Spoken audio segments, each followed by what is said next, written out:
Amanda from Pontes Books here with the Chapter 25 current event for The Prince and the Pauper. This current event is another one of those happy stories, kind of like the last one that we focused on, about the lawyer or the judge who helped to, kind of go easy on people. But this one has some upsetting circumstances, I guess, surrounding it. Our current event for this time focuses on a man named, I'm not going to get this pronunciation right, but Guo Gangtang.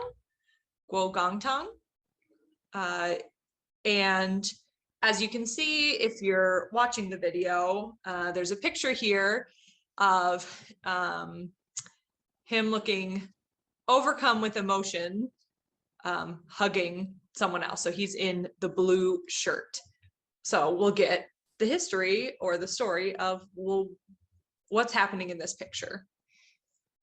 But first, I wanted to tie it to something that was happening in this chapter in The Prince and the Pauper. So that event is Miles coming home, right? He's been gone from his home for so long, and he is returning again to see his family for the first time. Now he gets a slightly different reaction than he expected, but this idea of being gone for so long and being reunited with, your family or the place where you grew up is kind of the common thread that I'm looking at here for our current event. So here's a reference from The Prince and the Pauper. So it starts with Miles's brother, Hugh Hendon, is speaking first, and then Miles is responding after that. What? Thou art not jesting? Can the dead come to life? God be praised if it be so. Our poor lost boy restored to our arms after all these cruel years. It seems too good to be true. It is too good to be true. I charge thee, have pity. Do not trifle with me. Come, quick to the light. Let me scan thee well. Go on, brother, go on, and fear not. Thou wilt find nor limb nor feature that cannot bide the test. Scour and scan me to thy content, my good old Hugh. I am indeed thy old Miles, thy same old Miles, thy lost brother. Is it not so? Ah, 'tis a great day. I said 'twas a great day. Give me thy hand, give me thy cheek. Lord, I am like to die of very joy. So again, at this point, it seems like it's going to be a happy reunion. Everyone's going to be like, I can't believe you're alive. We thought you were dead. Here you are. It takes another turn if you have finished the chapter.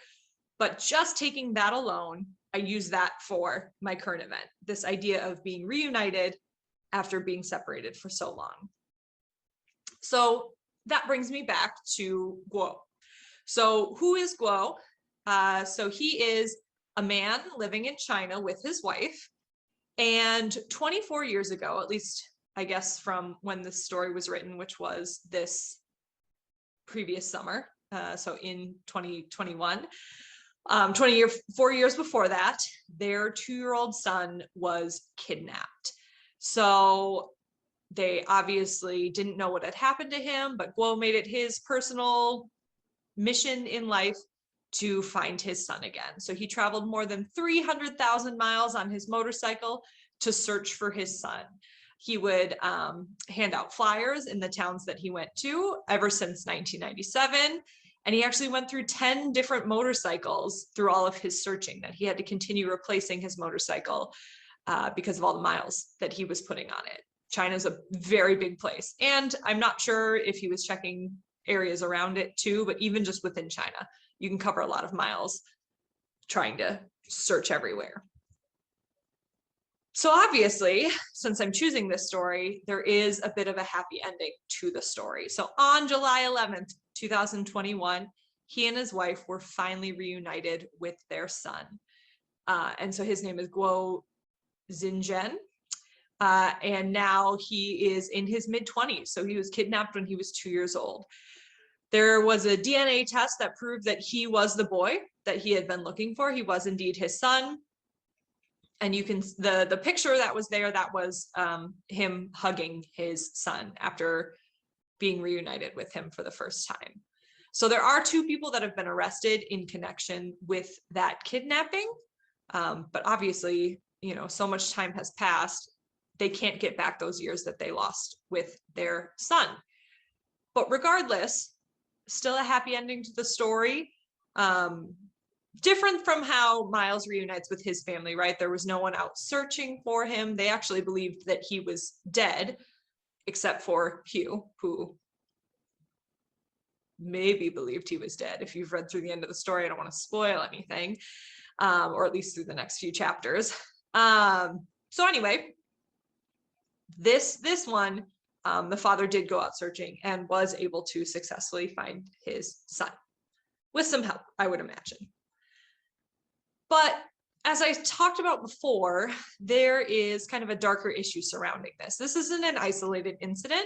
This is something that they're struggling with in China quite a lot. This is something that comes up more often than, you know, it should never come up, but it's coming up more and more often.